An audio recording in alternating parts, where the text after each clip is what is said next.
Hello everybody, how are y'all doing? Welcome back to Man City Unplugged, your very own Man City fan channel. This weekend has been relatively quiet, I thought, but then again, this Bernardo Silva thing has come through. I don't know where these rumors are coming from, especially indicating Bernardo Silva to Barcelona. The interesting thing about this Bernardo Silva rumors to Barcelona are that they're always originating, even the last time they were always originating from the Spanish press, and then they're coming down to the English press. I know the Daily Mail and certain other outlets which are not considered first tier or something, not considered too much reliable, but they have been picked up by the English media. But it seems regarding this Bernardo Silva thing that the deal, the rumors, everything are Spanish media driven. Actually, there's nothing in relation to the rumors originating from sources close to the player. And another interesting thing about this Bernardo Silva thing is there's nothing in the athletic about it. Generally, you have a Sam Lee or you have a David Ornstein, coming out, even a Fabrizio Romano coming out and confirming some details about this thing.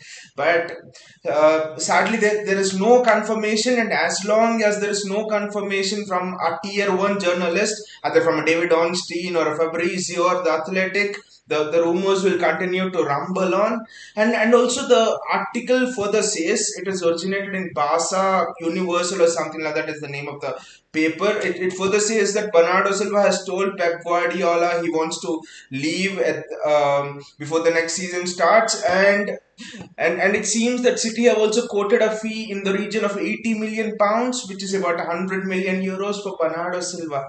I'm fascinated. I'm astonished how this news outlets, they tend to get an accurate figure. They tend to get news that he has told Pep. They tend to get all the inside news. But these outlets generally tend to be a third-rate outlets or something like that. Football Quicks is here. Hey, Football Quicks, how are you doing, man? Will getting Nabry work like he can be perfect false nine? We don't have to rely on Foden.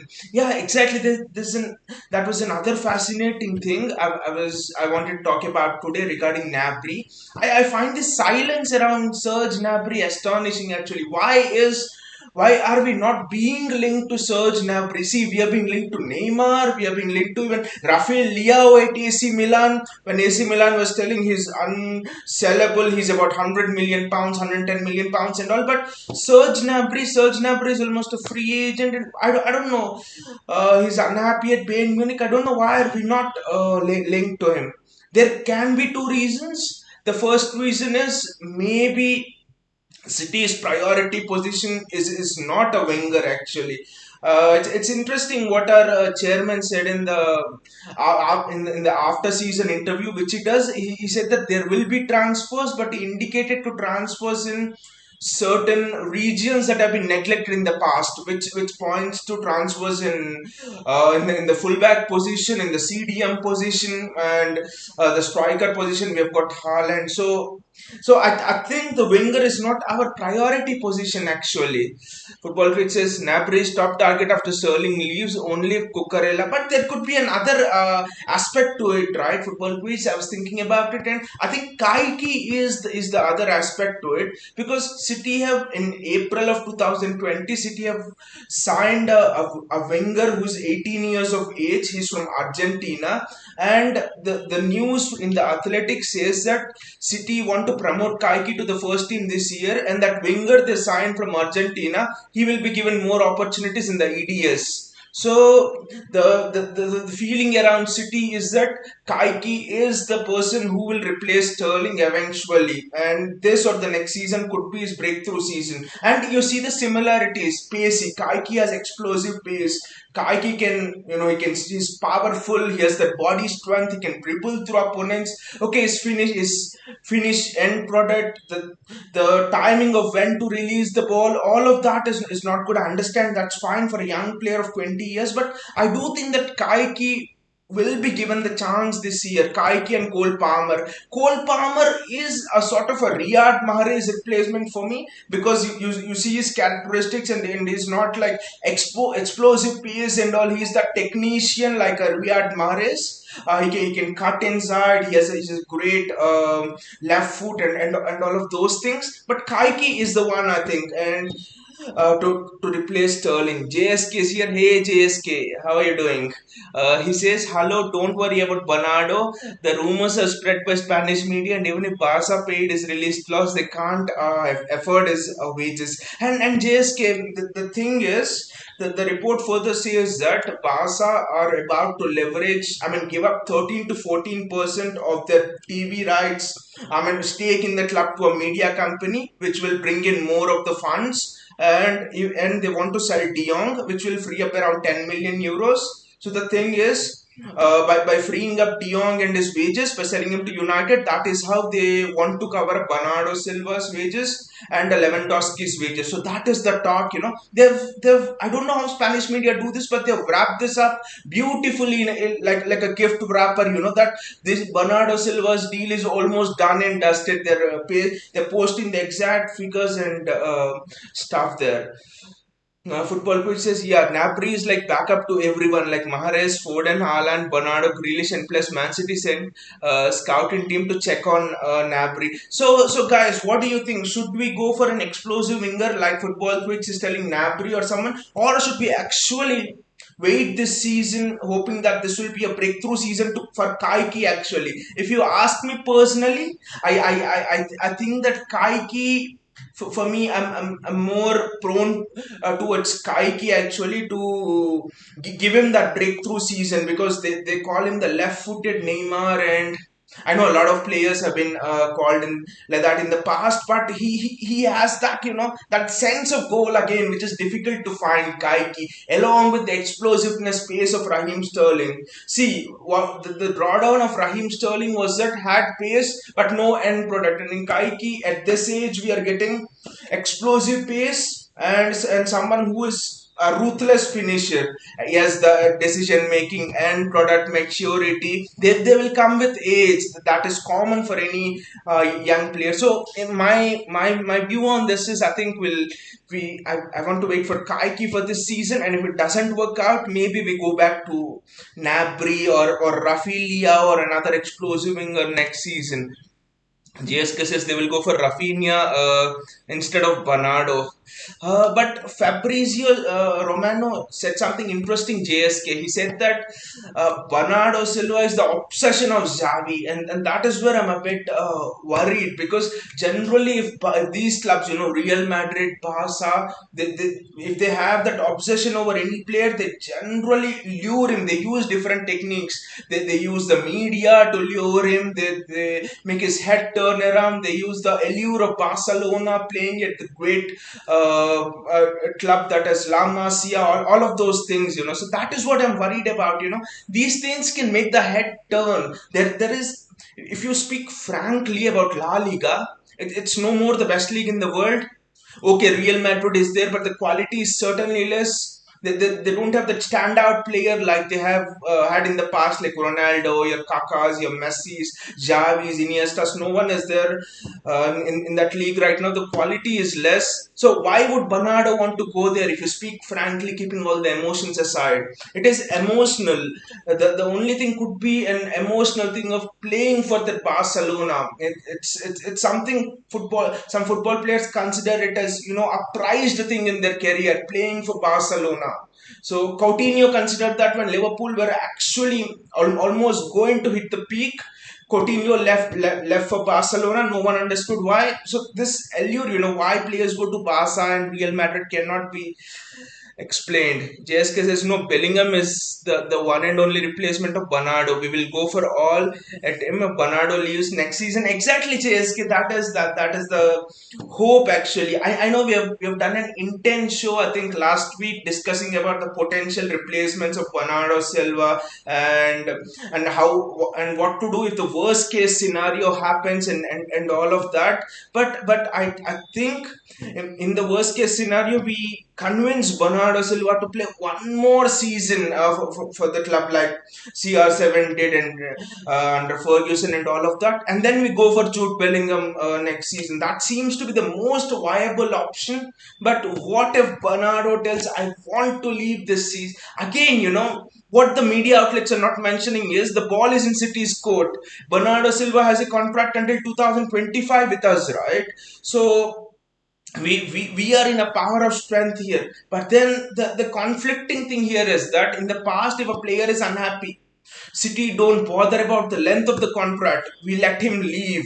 Be it Ferran Torres, be it Eric Garcia, be it any player. But I do think it might be a bit different in the case of Bernardo Silva because of the uniqueness of the things he brings to our play and because of the vital role he plays in the team. In that position, how do you find someone else equivalent to Bernardo Silva? So that would be the one thing why this season, even if Bernardo is a bit unhappy, Pep somehow convinces him and in the worst case lets him stay for one more season. And then, like JSK said, we go all in for Bellingham. Football critics say same was to be said about Jesus. He was regarded as the next R9 of Brazil, but he didn't deliver as much as he's supposed to. Yeah, exactly. I know. Even Robinho was told of like that, right? Robinho was said as the heir to Pele or something like that. I mean, there are many players who come out from Brazil every season and they are said as the next R9 or the next Adriano or the next Ronaldinho, but they never quite live up to it. But with Kaiki, I mean, last season he made his debut against Swindon Town, and you could, in the 5-10 minutes he played, you could see that spark, that sense of goal, that sense to that desire to play the ball and go with explosive pace. Play one twos with explosive pace. I think that kind of a player with explosive pace and great finishing. You're right, football critics. Nabry has that, but since Leroy Sané, I don't think we've had such a player. Sterling, no pace but no finishing. Mahrez, not as much pace in terms of explosiveness but super finishing. So that combination is lethal, pace and finishing. So will be. I mean, the call here will be interesting because it's not that easy that you go and buy Nabry again. Price is not an issue this transfer window. We can spend already the net spend this transfer window is minus 15 million pounds and all because we'll talk about it later. We have even sold CJ Egan Riley and there are few more outgoing. So price is not an issue. But again, the issue is if Serge Gnabry comes in, it means that it shows that Pep suddenly thinks that he's not having trust on Kaiki. What will Kaiki do? Kaiki will leave because there's only place for one player on that wing. Sterling leaves, Gnabry comes if you sign Gnabry. So that is something which Pep Guardiola has to look into. Does he trust Kaiki or does he think Kaiki is not yet ready? Seeing from Pep's feelings, I think Pep thinks Kaiki and Cole Palmer this season are absolutely ready to burst into that first team. It will be interesting how many chances Pep gives to them in the preseason. I think they start all the preseason matches, but looking at Pep's reaction, I think Kaiki is actually ready with Cole Palmer next season.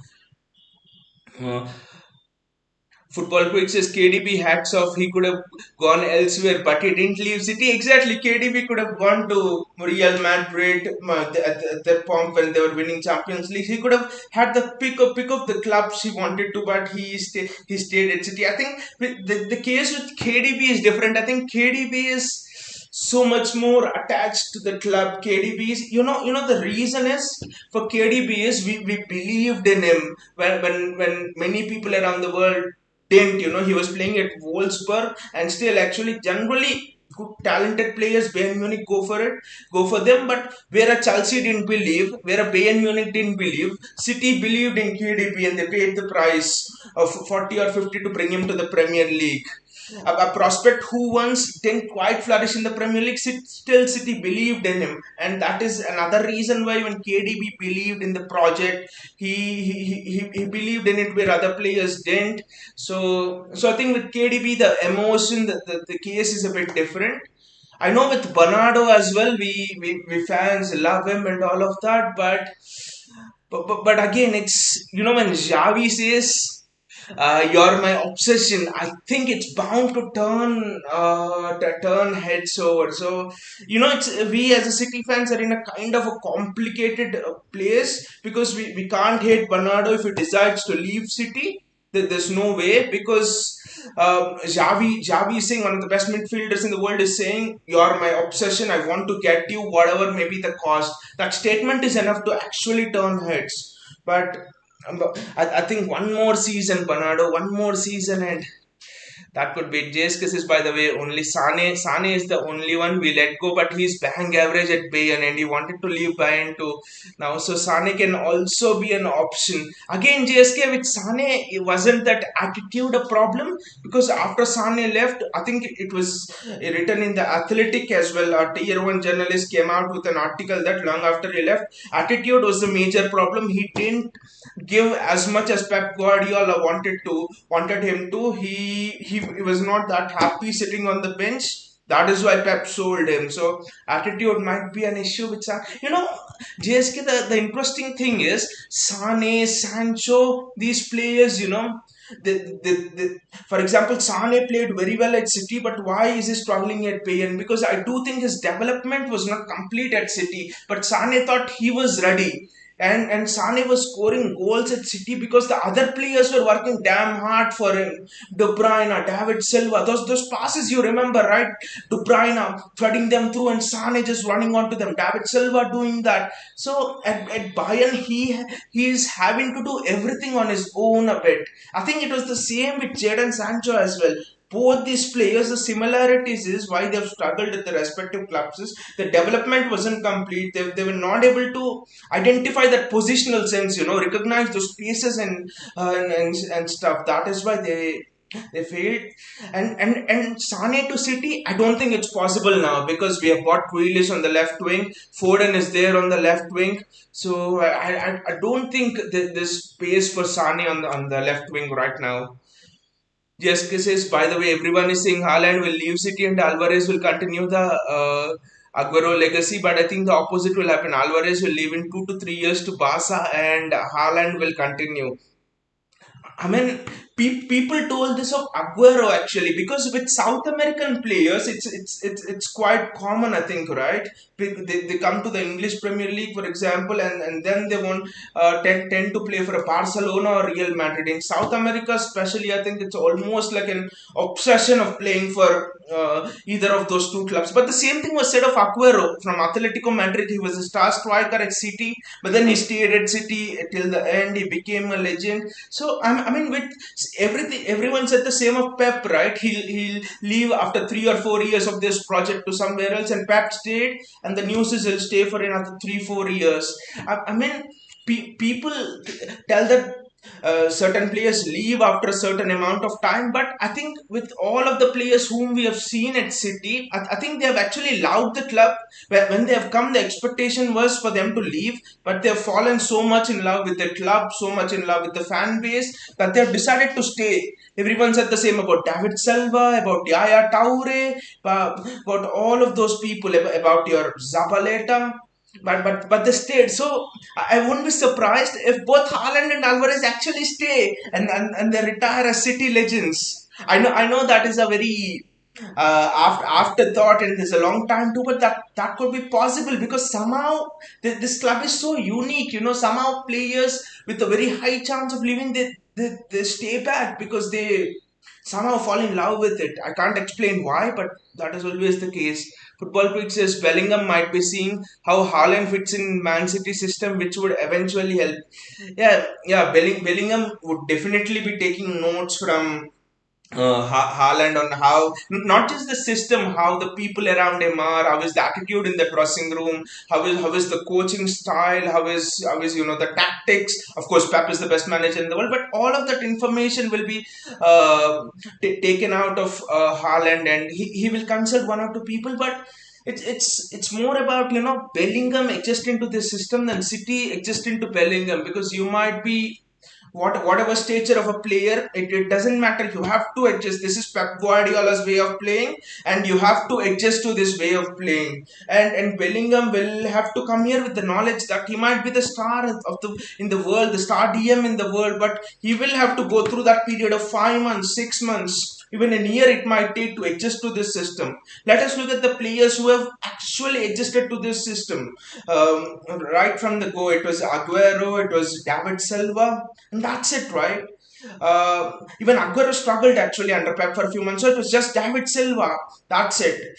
So it takes some time to adjust to this Pep system. Football Quiz is Alvarez is like young Suarez. It's interesting, football tweaks, that you actually compared Julian Alvarez to young Suarez, because I actually thought Julian Alvarez is like a young Sergio Aguero. But a River Plate fan, what he said was, this was way months back. River Plate fan, what he said was, people are comparing Alvarez to Suarez, Alvarez to Carlos Tevez, Alvarez to Aguero. But the truth is, and he has been following River Plate for many years. The truth is, he tells Alvarez is like a young Thomas Muller. I was like shocked. I was speechless for a minute, because you generally don't get players compared to Thomas Muller, right? How many players in the past have been compared to Thomas Muller? We have players being compared to CR7, R9, Neymar, Messi, Aguero, Suarez, but Thomas Muller, no one, right? So it was interesting, and then he went on, and he said that the way he links up play, the way he sits in those spaces. And he also told me that people think Alvarez is a striker or Alvarez plays on the right wing, but he said that the truth is Alvarez is a floater. Alvarez occupies those half spaces between, almost as that false player. He occupies those lines between the midfield and the strike, and is fluid. He can play on all the threes, all across the pitch. So interesting characteristics about Haaland. So this tells me that we do not know much about Julian Alvarez actually than it's been talked about in the media. So very interested to see where Pep plays him, because Pep has this knack of playing players in the positions where you can get the best out of them, and most often than not, you do not anticipate those positions. You take Phil Foden for example. What would anyone have thought if it was another coach? Full Phil Foden would have been playing in the midfield by now. From his childhood, he's been playing in that midfield. But Pep started him at the left back position, then transformed him into the left winger, a striker, positions that young. I mean, as Phil Foden was coming through, none of the coaches in the EDS would have seen. That is the brilliant thing about Pep Guardiola. That is why players want to work under him. They know that he can put them in positions, he can put them in systems that can bring the best out of them, and they don't know that that is their best position. So fascinating thing about how Pep utilizes Julian Alvarez. Football Fixes cause I watched him closely through videos. He reminds me of Suarez. I think there are aspects of Aguero in him. There are aspects of Suarez in him. See, the aspect of Aguero is, if you can find clip of Julian Alvarez finishing from the at the near post, he blasts the ball into the roof, and there was only striker who could do that, and it was Sergio Aguero. It was a Sergio Aguero-esque finish. And some of the finishes, when he's one-on-one with the keeper, the way he finishes, it reminds you of Luis Suarez. The way he links up the play, it reminds you of a Thomas Muller. The way he heads the ball, it almost reminds you of a Lewandowski. So aspects in whole, this is why Alvarez for me is under the radar, but it's fascinating because with Erling Haaland, you know what you're getting. You've seen what Haaland does. Explosive pace, can link up play a bit, can link up play well actually, can connect the play. But with Alvarez, you have aspects of him, but you still do not quite know what kind of a player he is. And this actually creates confusion for defenders as well, that how do I mark him, how do I track him, what do I do, what kind of a player he is. The Premier League will be in for a big surprise this season. At least for the first 6-7 months, people will be struggling to cope with Julian Alvarez, his movement, his passing, everything, unless they do a close study and they do an analysis on Alvarez. Under the radar, but he will not be once the Premier League season starts. Football pitches, we don't need compare him to anyone. Let him be himself. Exactly, that is the thing. Let him be himself. But just to have an idea of what we can expect from him, I think we are just comparing him. But I'm sure Julian Alvarez in the future will have himself compared to somebody, will have himself compared to young player coming up, because he's gonna be that good. JSK, all I can say is Alvarez finishing is very lethal, just like Haaland.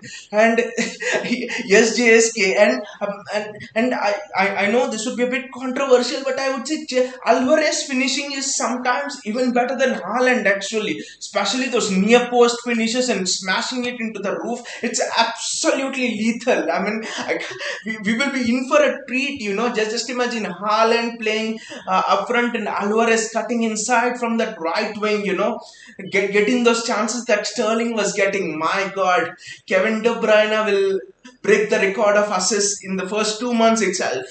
That's how lethal it can be. I like the way you use the word lethal there. Yes, perfect word for Alvarez. They say if you create a player in FIFA who has 99 finishing, it will be he will be close to what Julian Alvarez does. That's how good his finishing is. Football pitches, when are we completing Cucurella deal? I have no idea football pitch, because it's gone absolutely quiet on that front, and it has gone absolutely quiet interestingly in the entire transfer window for us. Okay, we are selling young players, and that is the thing. All of the thing is about we are selling young players and Bernardo rumors. That's all. I think it's gone absolutely quiet. And by the way, Kalvin Phillips was signed today, 45 million pounds, and it's a 6 year deal. And guys, uh, the shirt he has taken the shirt of the legend. He has taken the shirt of Vincent Kompany, shirt number of Vincent Kompany, number 4. So interesting. He was speaking after his signing, and he was telling that he wants to create a legacy at City that would come close to Kompany. He said he'll be happy even if he can achieve what half of what Vincent Kompany has achieved, and create a legacy for himself at the club. So this means that Calvin Phillips 6 year deal, he's here in for the long run. So that's interesting. Interesting comments from him. Interesting shirt number. I really hope Calvin Phillips works out for us well. But regarding the Cucurella deal, it's interesting because none of the fullbacks as well, we are being linked to them. No fullbacks. David Raum, it has gone quiet. Cucurella, it has gone quiet. Kieran Tierney, it has gone absolutely quiet. So I don't know why is this quietness there, because we absolutely need a fullback. The only thing might be that we are not signing Cucurella, and Zinchenko will be staying this season. That might be the only reason. I don't know, no updates at all. But honestly, guys, I really want City to complete this Cucurella deal. Just imagine the amount of attacking talent we will have if Cucurella deal is completed. Haaland, Alvarez, Foden, fantastic. Football Quick says, when are we completing Cucurella deal? We have done that. Football Quick says, and imagine adding Nabri to that attack. Yes, I mean Nabri or Kaiki it would be, yes, Nabri would be that experienced head. With the finishing, that would be godlike attack. Now, for example, let us imagine if Nabri comes, Nabri, Foden, Haaland, Alvarez playing somewhere there, with De Bruyne, Bernardo Silva, Rodri. I mean, who is gonna stop that attack, mate, from winning all of the everything that is in front of us? That is how much it is. That is what is so important to complete that Cucurella deal. And Jessica says, when after completing the Sterling move, this Sterling move. Maybe, but in the past, we're not like United.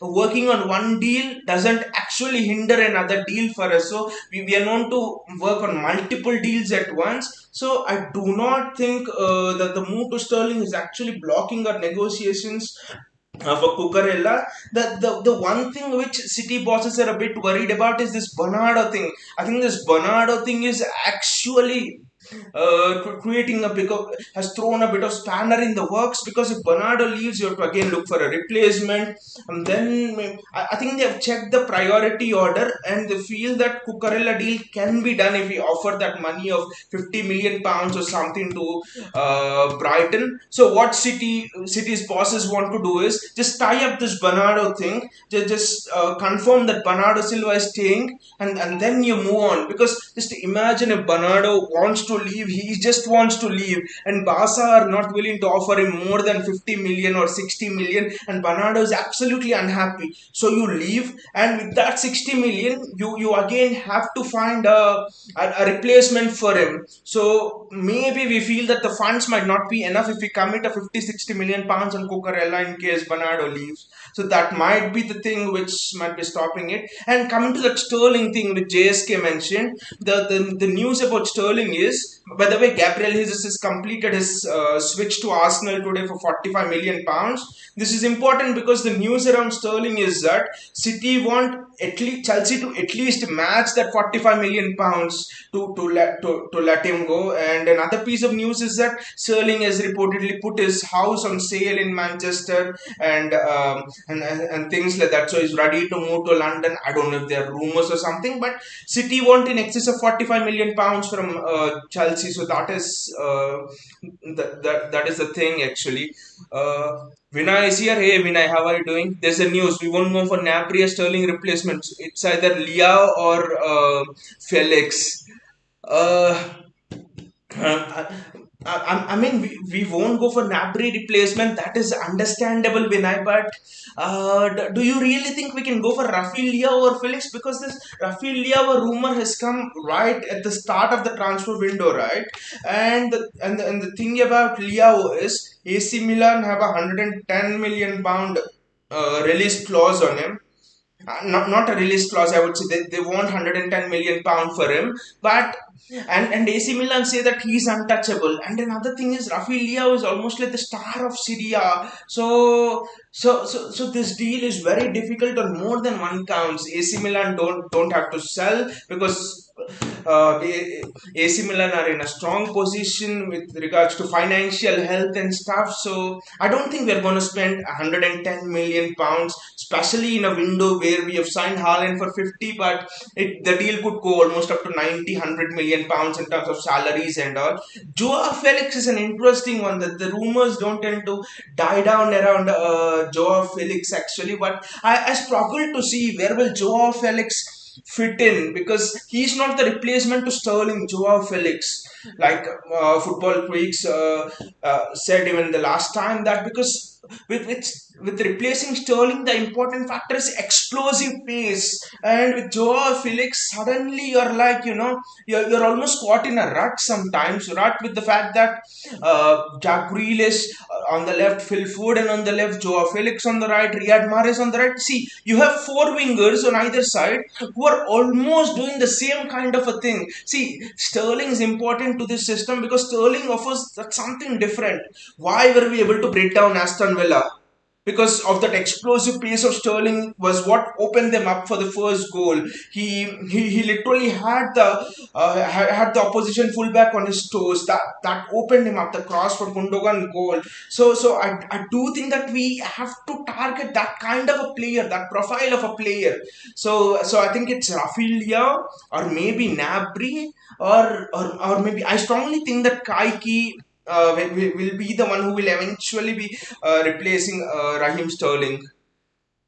Uh, Football Quick says what I feel Cucurella is like to like replacement for Ake. No, actually, Football Quicks, no. Cucurella is not the like to like replacement for Ake. The thing is that there are certain attributes which outweigh on both sides. With the Ake is a pure defender. Okay, is good on the ball, but is not as good as a Laporte or John Stones on the ball. So Ake is a pure defender. In one-on-one defending, Ake is the best in our team. I think he's one of the top three defenders in the Premier League in terms of pure one-on-one defending. So, but going forward, Ake is not good enough. Build-up play, Ake is not good enough. There was a match against Brighton, if you remember, where we were drawing nil-nil at halftime, and we were level on points points. We were a point ahead of Liverpool, and we had to win. Ake was playing with left back that time, and Pep changed Ake to Zinchenko, and suddenly we scored 3 goals in the second half. So Ake is, when you really need to defend, Ake doesn't offer much going forward. And with Cucurella, the thing is, he might not be a better defender than Ake one on one, but he offers the best of both worlds to you. Ake is almost like the most optimized version of a Pep Guardiola defender. Ake is almost, sorry, Cucurella is almost like neither too much of defending, which Pep doesn't like. Just he uses his positional sense and spatial awareness to defend, and the way he goes forward also same thing. He uses his positional sense, spatial awareness. He occupies spaces, that rotation with players, fluidity, positional play, everything you want in a Pep Guardiola optimized player. So both are different, Ake and Cucurella. Football Quick says we are getting Nabry, so we break that Spurs curse. Nabry can guide Kaiki to, maybe yes, but again, it looks difficult. The Napri deal looks difficult right now.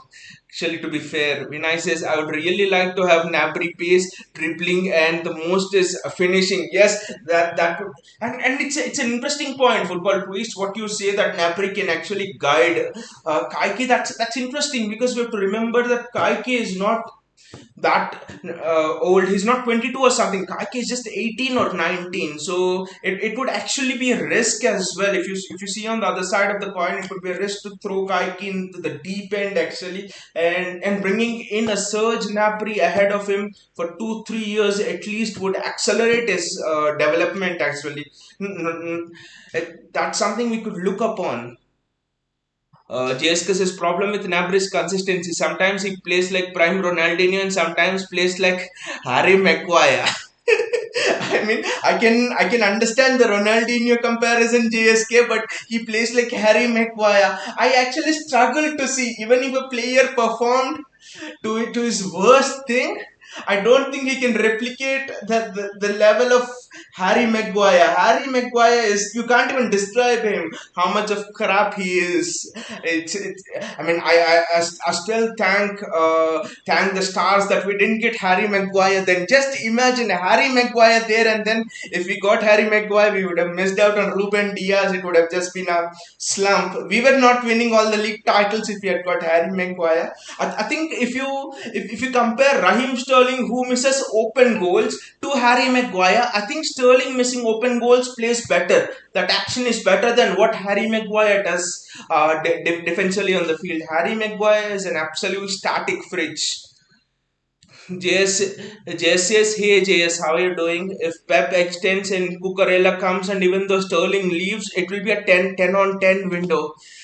I think it will be more than 10 window. I would give it 11 by 10 if Cucurella comes. I think the thing we would want is Cucurella to come and maybe Sterling to leave. I think because if Sterling doesn't leave, I would still give this window an 8 or something like that, because I'm in to go to the next level. You can't afford to carry passengers, and for me that finishing of Sterling can still cost us in big games. Because okay, you can say that Pep let Sterling sit on the bench in big games with Alvarez and Haaland there, but no, you see Sterling. The thing with Sterling is before big Champions League games, he somehow plays like he's a prime Frank Ribery or a prime Arjen Robben or something. Excellent form, those tap in goals, and he gets into the team. And in a Champions League match, he just messes it up. He just hits the ball outside and misses open goals and things like that. So I think the reason why we moved on Gabriel Jesus should be the same reason why we should move on Raheem Sterling. Lack of good finishing, lack of finishing high quality chances. So if Sterling doesn't go, and also £300,000 wages, that would be a secondary factor. The primary thing would be missing quality chances. And right now, as a team, we are in that phase of development where you actually can't carry passengers and allow people to miss those chances. We want people who are lethal, as JSK pointed out earlier, lethal finishers. Vinay says Spurs is signing yet Spence, who I thought was Walker's replacement, pace and defending. But I know Yet Spence was actually, he was linked to Spurs quite early on in the window, right? Spurs are having a very good window, by the way, because I don't say that Spurs are bringing in spectacular players, but Antonio Conte is bringing in who he needs for the system. But with Spence, I think yes, he has Walker's pace and defending, but the question with Spence was, are you getting an upgrade on Kyle Walker? And it's very difficult to find an upgrade on Kyle Walker, because apart from that pace and defending, that one-on-one defending, to have an upgrade on Kyle Walker, you need to have someone who can cut inside, who can play as that inverted fullback, who can be a bit more attacking, who can deliver crosses almost at the quality of Trent Alexander-Arnold. I think that is where you go when picking Kyle Walker's replacement. And I do think we already have a player like that in our youth system. Jan Kuto he ticks all of the boxes. Jan Kuto for me is an upgrade on Kyle Walker, but I think Cancelo would not be a bad choice, because we get Cucurella, so Cancelo would automatically be primed to take over from Kyle Walker, right? The thing with Cancelo is, okay, he doesn't have recovery pace, but then Cancelo has that positional awareness, because you've seen Cancelo defending against Liverpool, defending against their wingers, for example. Cancelo was very good. Against Salah, Cancelo was absolutely, he was lethal in terms of occupying the right positions, not too overcommitted defensively, but then not too far back as well. He knew exactly what he was doing. So Cancelo, except for that pace, Cancelo has that intelligence which he uses to cover up for his lack of pace. Cancelo is pacey, but not as much recovery pace as Walker. So Cancelo will not be a bad choice as well. But Yet Spence, for me, I always thought that he was a perfect wing back, not a perfect full back, because one-on-one defending again, Yet Spence, I'm not that sure that to in a Pep Guardiola system. Football fixes. I actually want um, uh, I actually want Walker replacement. I don't know who is it gonna be. For me, I've always seen Jan Kuto as Walker's replacement. I was just seeing the kind of positions Jan Kuto occupies, and the thing is, he's a perfect Pep Guardiola fullback. He cuts inside. He knows how to play that inverted fullback thing. And they say that Jan Kuto plays through balls cutting inside, and his passing accuracy is very good. And they say that Jan Kuto's crosses, they have the whip of a Trent Alexander-Arnold almost. That for me is a very big comparison. And he's very good one-on-one defending. Just like Cucurella, Jan Kuto uses his positioning. I've seen a couple of Jan Kuto duels, one-on-one duels. Okay, it's in a far inferior league, but when you're one-on-one, you almost have the same characteristics, right? It doesn't matter what the league is. So Jan Kuto always knows where to show the opponent, with side to show the opponent. So for me, at 20 years, 19 years, he already has that maturity.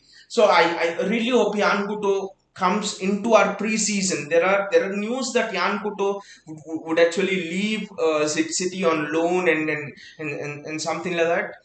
But I hope Pep gives him a chance in the preseason. Yes, because his Cucurella is inevitable. They're just settling the Sterling deal. It feels so with Sterling's house going on in the market, and all of the things. When I says Sterling is a done deal for 45 million plus add-ons, we signed Cucurella. And also there was another thing that was in the news, I think over the weekend, especially with regarding Nathan Ake. Chelsea want to sign Nathan Ake, and we were interestingly linked to Mathis Delift. That rumor quickly died down, but I thought that was a rubbish rumor. Where are we gonna sign Mathis Delift for? Mathis Delift is fees around 90 million pounds or something like that. That was a rubbish rumor. But after the Sterling deal, do you guys think Chelsea will go for Zinni as well? Chelsea will go for Zinchenko also. So that would actually accelerate the Cucurella deal. Do you think City are actually waiting for what happens with Zinchenko's situation? Because they want to see how much fee we get for Zinchenko and then bring Cucurella in. but I do think, irrespective of the things, we need another other fullback actually. Cancelo, Walker with the age getting on, you never know which hamstring he will pull. I think Cucurella is inevitable, like people are saying in the chat, because you just can't rely on an extremely pacey fullback who's about 32 now. He can break down any time. JSK says Adama Traore will be the best replacement of Walker. Exactly, JSK. Adama Traore. Wow. And you remember how Pep turned Jesus Navas into a prime winger?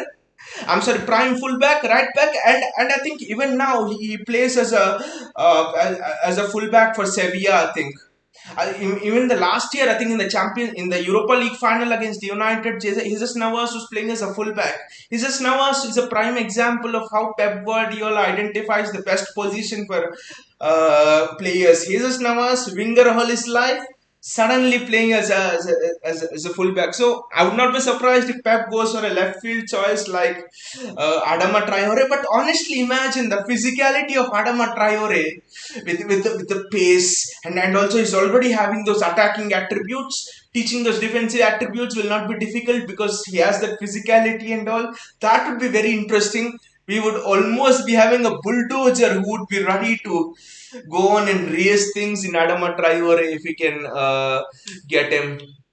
When I says Jan Kuto is leaving, that is the thing. When I Jan Kuto is leaving, Jan Kuto played for I don't remember the name of the team, but Jan Kuto played for a Europa League side, right? They reached the quarterfinals as well this season. Actually, the news is that there are disagreements upon the playing time of Jan Kuto. I think between Pep Guardiola and Jan Kuto. That is why Jan Kuto wants to leave on loan again to the club he has played for in the Europa League this season.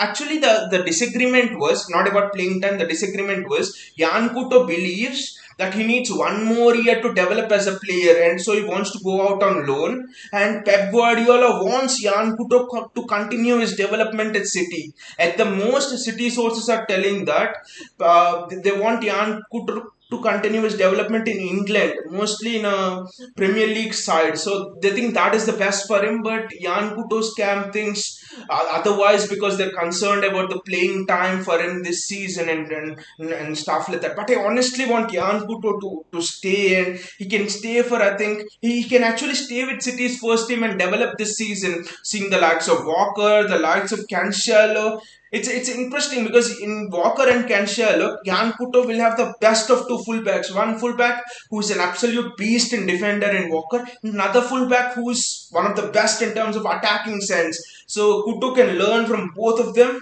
and then that will accelerate his development. I think that is the next step for Jan Kuto, but I don't know why he wants to leave, because more than playing time, I think Pep believes what Kuto, it is time to learn his principles, get ingrained in them, understand what to do in each situation, and then get ready for the first team in 2 years' time or something like that.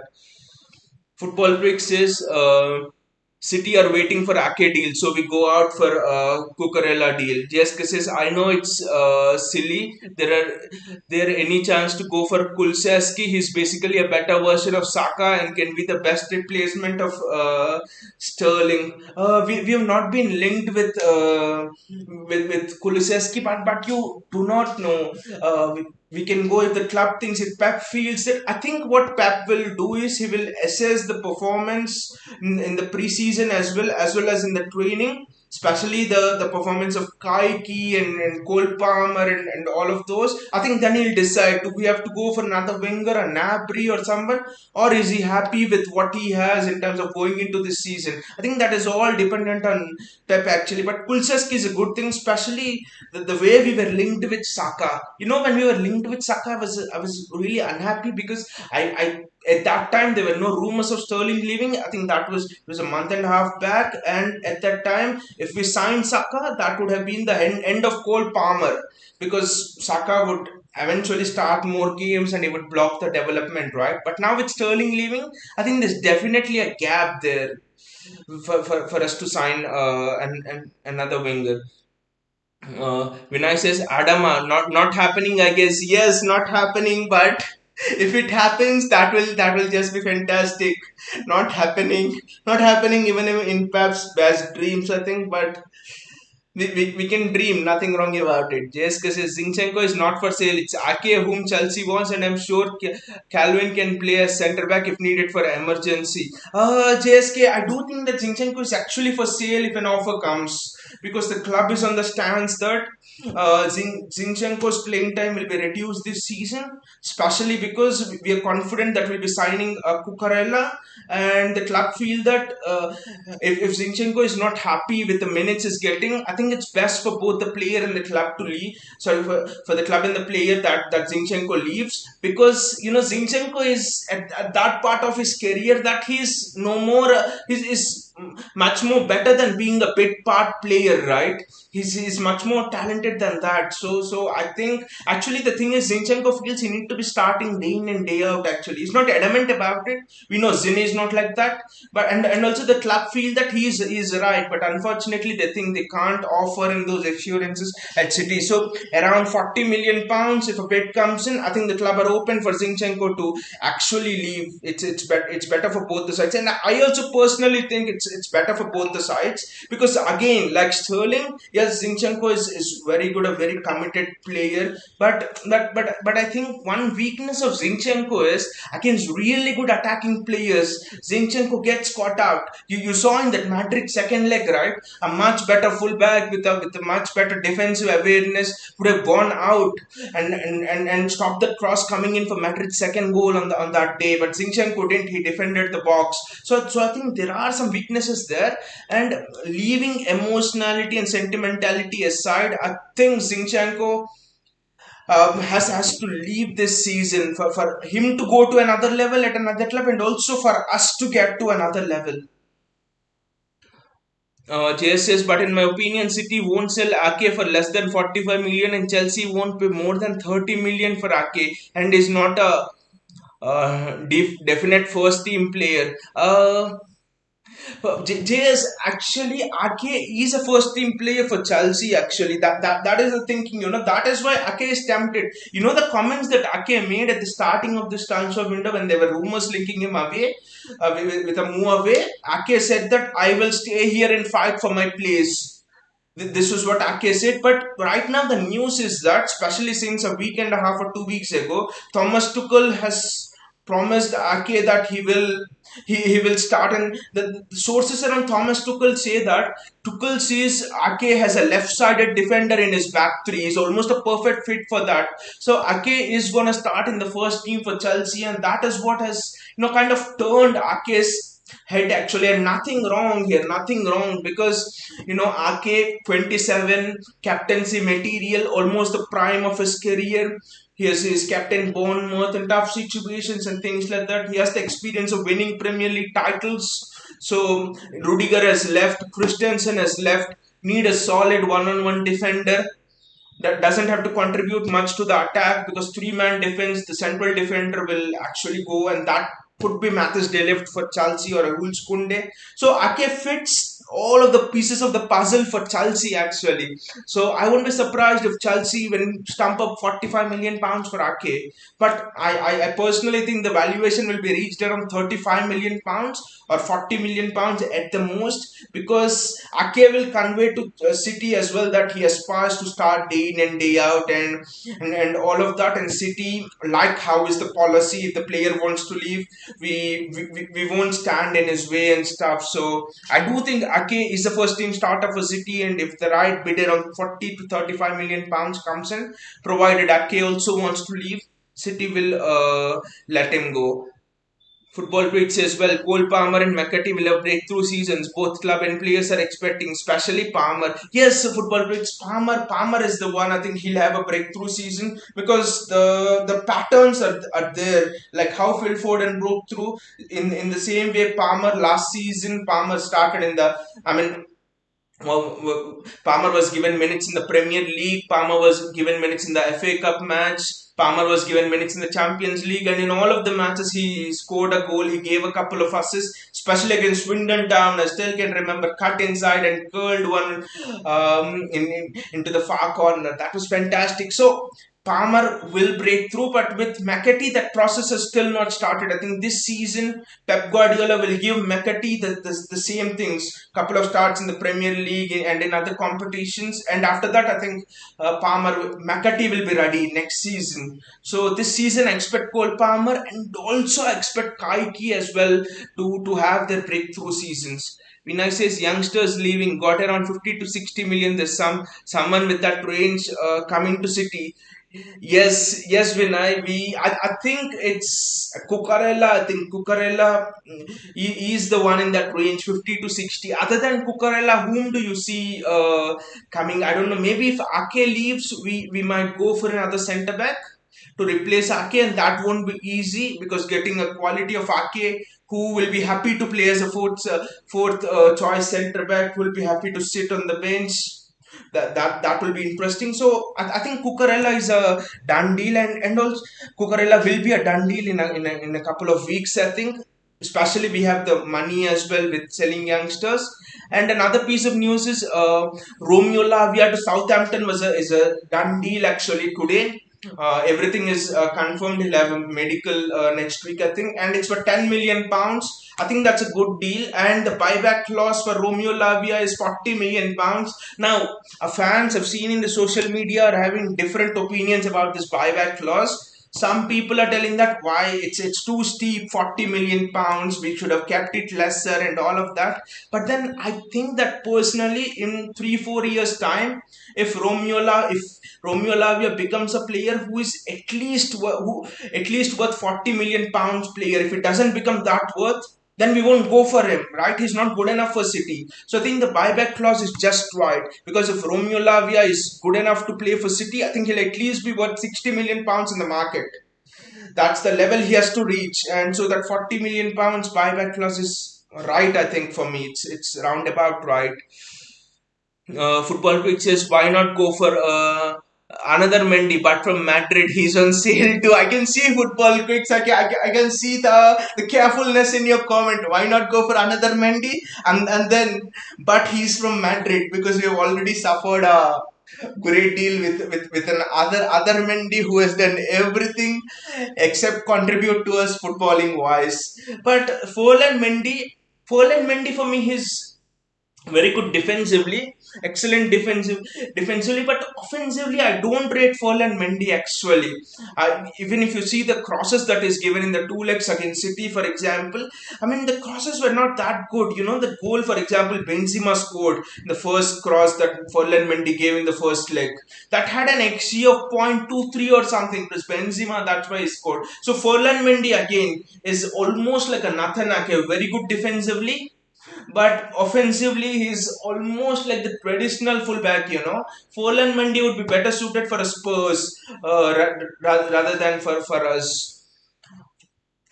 And then another piece of news: CJ Egan Riley and Taylor Harvard Wells both have actually joined companies Burnley. And another thing is, company has taken another goalkeeper. His name is Aro Muric. Aro Muric was in the talks, I think 2 3 years ago, especially where we thought he would break through into the first team. He had good enough ball playing skills and stuff, but he just couldn't make it. And Vincent Kompany has signed him now as well.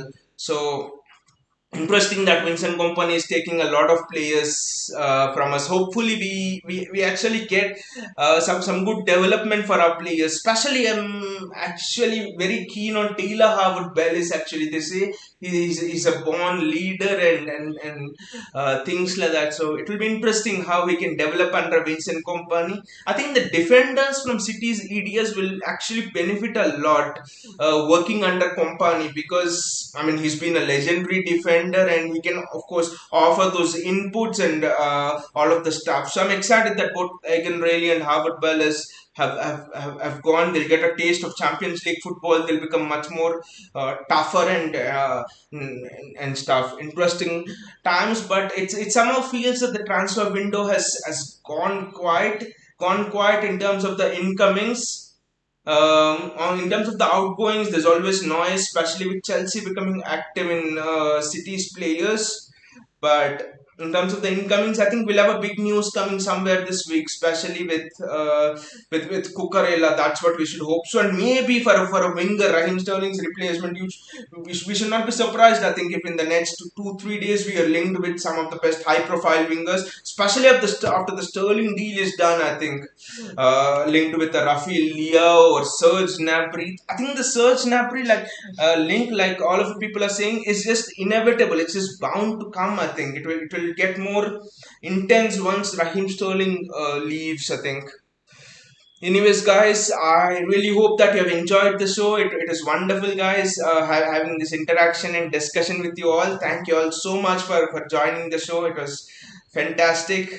And if you liked the video, please click a like button and also do click on the bell icon so that you get notifications whenever we come up with new videos. Again, take care, guys, and thank you all. Hopefully, we'll get some positive news regarding Cucurella in the coming days. So, see you all, guys, again, and